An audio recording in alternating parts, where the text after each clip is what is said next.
are a couple of sort of general things I want to talk about today. One is about rhyming and one is about rhythm.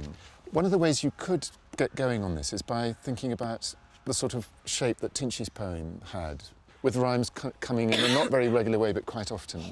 I mean, that would be one way of sort of giving yourself a shape to do it in. My understanding of how rap works is that rhyme comes up in quite sort of regular ways at quite regular intervals, but according to no very strict pattern.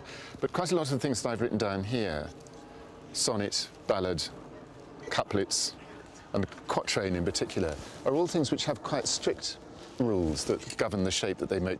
A sonnet is a poem which has 14 lines in it, and there's the two most famous kinds. One is called the Shakespearean sonnet, because Shakespeare wrote a lot of sonnets in this particular form. In the 14 lines, they rhyme A, B, C, D, C, D, E, F, G, G. The last two lines rhyme. That's what a Shakespearean sonnet is. There are many, many, many different forms, and when you're deciding to write a poem, one of the things that goes through your mind is which form to choose and use that will best release the idea that you're trying to get across. We've talked about rap and how that works. That's what a sonnet looks like. A ballad is really a story poem, and characteristically a ballad is written in verses which have 4 lines each, and characteristically the second line and the last line, the second line and the fourth line rhyme. Okay? Anybody know what a couplet is? The Romeo and Juliet poem is a couplet. Couple. Well, some of the play is written in couplets. You're quite right. Much. See, look, you're all trying to sound wrong. No, but very I'm right. good. It means it's 2 lines that rhyme. Yeah, exactly. I know that. It's 2 lines that rhyme. Okay, so that's what a couplet is. A quatrain is a 4-line, little 4-line verse. An ode is a sort of old-fashioned word. You don't see it much in poetry now. Generally used for somebody who's kind of emoting about something. It comes in a great, big, different variety of forms. And a quatrain is just a way of describing poems that are written in verses of 4 lines each. That's the easy bit. The other thing I want to tell you about is to do with scansion and metre. Who can think of a word which has 3 syllables in it, or indeed a word which has 2 syllables in it? Oh, you do this. Happy. Henrietta. Yeah, and the amount Happy. of times your mouth goes down, that's how many syllables No, in it's a not. word. Clap or not. Is that right? Is that what you learned? Very good. That's true. Say that again. Come on, no. Yes, you can learn it by claps, exactly. And do you know what the word stress means, or accent? An accent The way on top you of a syllable. Exactly, exactly. It's say more. What does that all mean? Punctuation. It's a sort of odd version of punctuation, I suppose you could say. But in every word we use, there are weak stresses and strong stresses, aren't there? And that's how we say the word. So a word like banana could be short stress, which is 3 syllables. Sounds to me, though everybody is slightly different about this, sounds to me like short, na. So it's short, long, long. And all these little units of sound have names. An I am is short, long, a spondy is long, long, and a trochee is short, long. And when we're talking about other people's poems, one of the ways in which we can come to appreciate them and see how they work is by talking about the rhythm of the poem and using these terms in order to characterize what's happening in the rhythm. And also we can talk about the shape of the poem and say if it's a sonnet, we say it's a sonnet. If we say it's a ballad, we say it's a ballad. And this is just the kind of, it's the kind of professional technical language to talk about poetry in, if you like. Does anybody want to ask me anything about any of those things? I'm not so sure about all the words on the board, but I picked it up as we're going on. Yeah. What's the bottom left one? Troyes?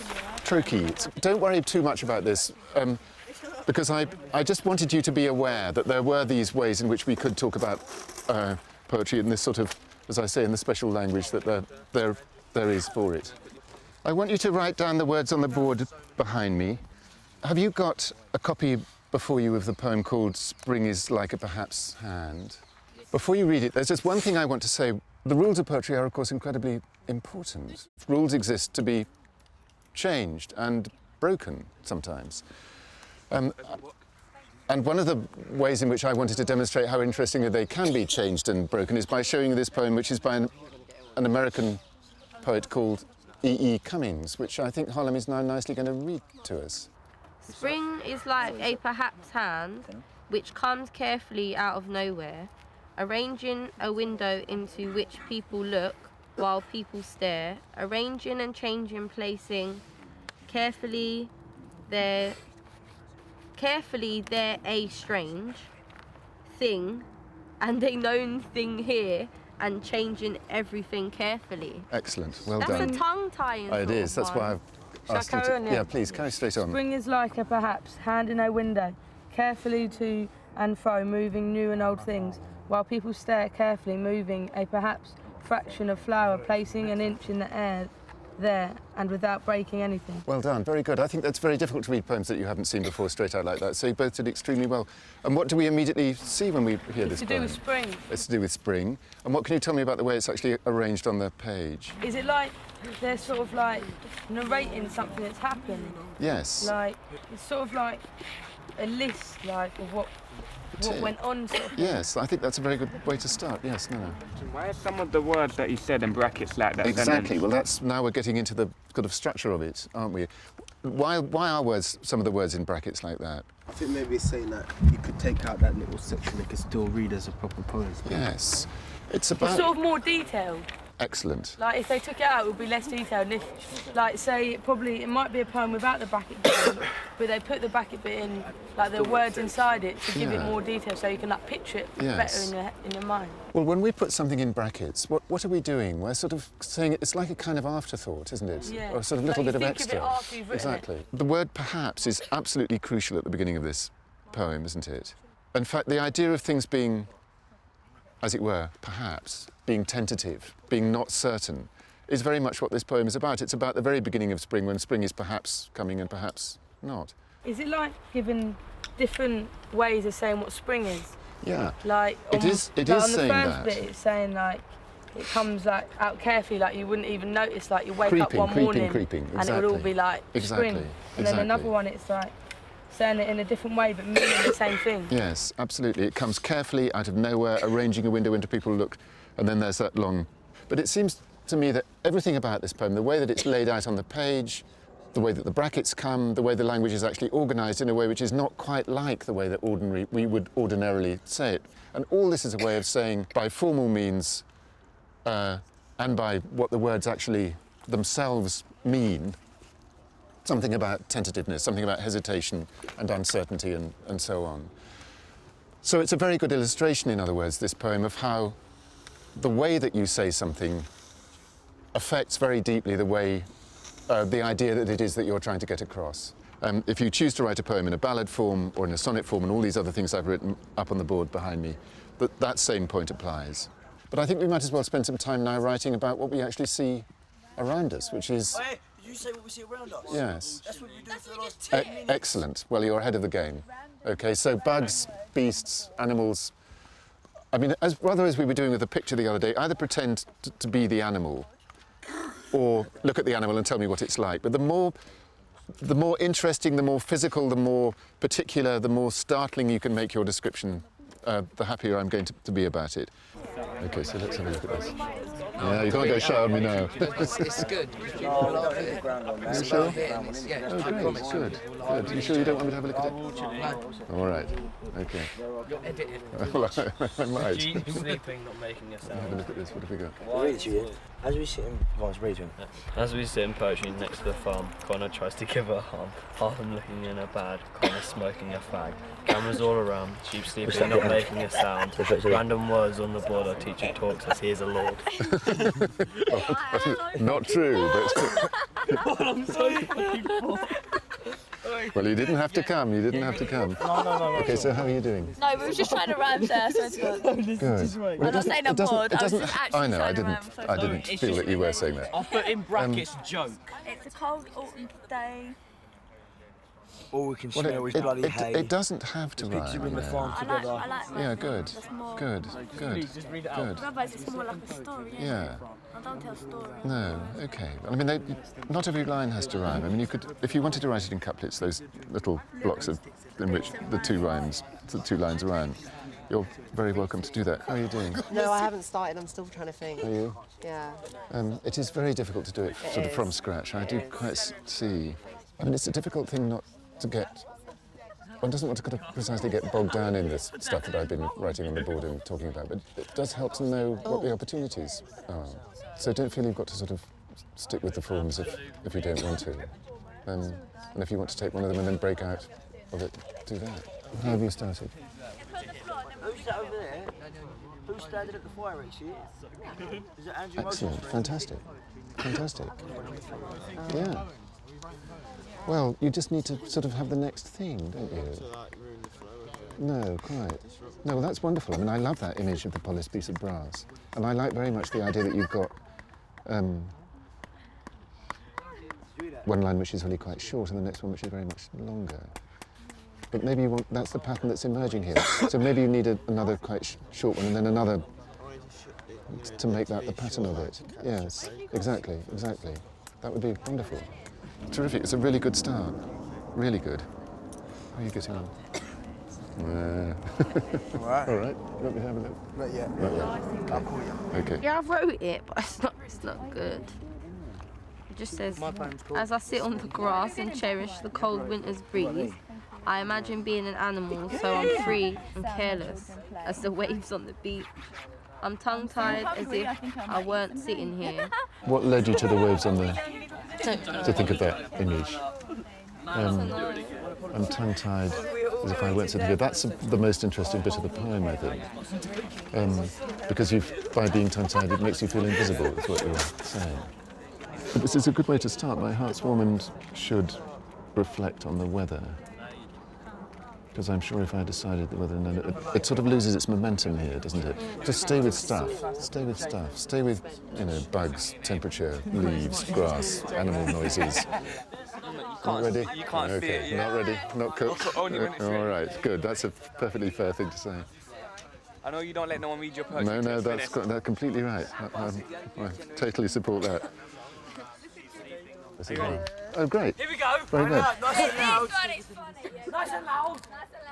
Okay, as we sit in poetry next to the farm, cameras all around, no one is harmed.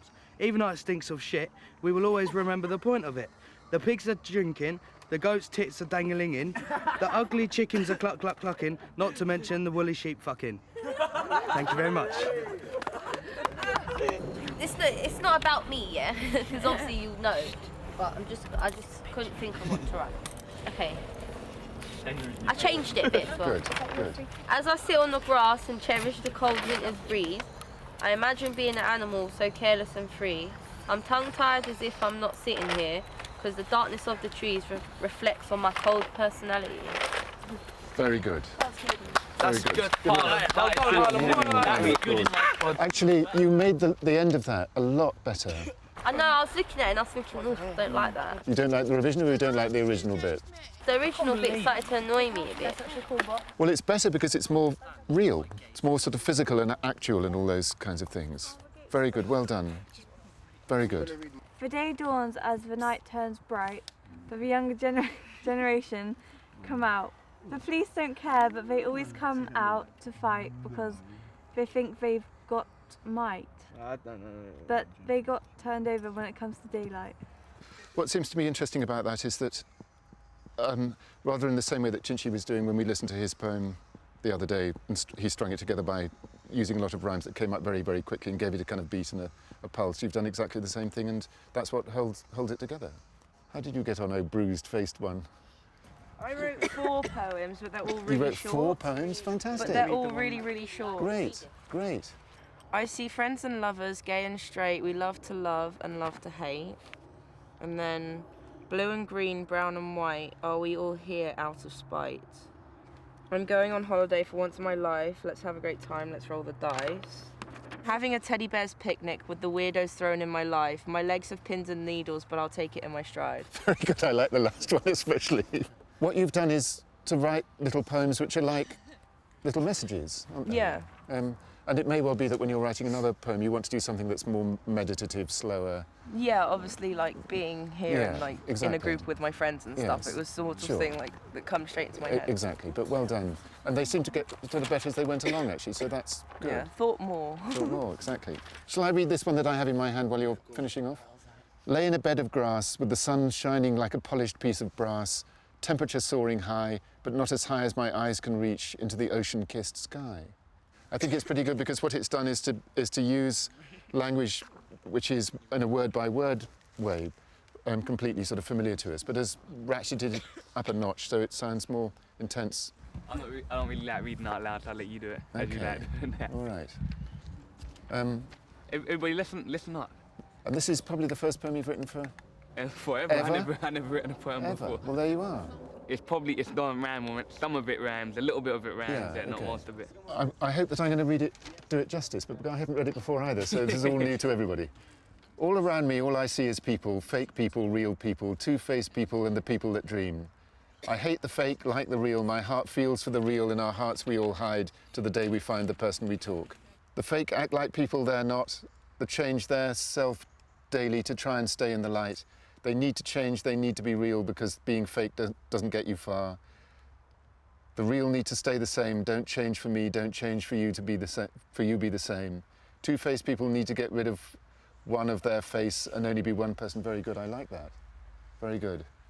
I mean, you're using language in a sort of figurative way there.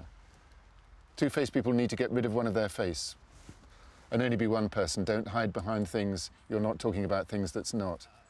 The people that dream too much forever in the world that's just too far, they need to take their heads out of the sky and be on earth, but don't forget the dreams you dream, because they make you who you are.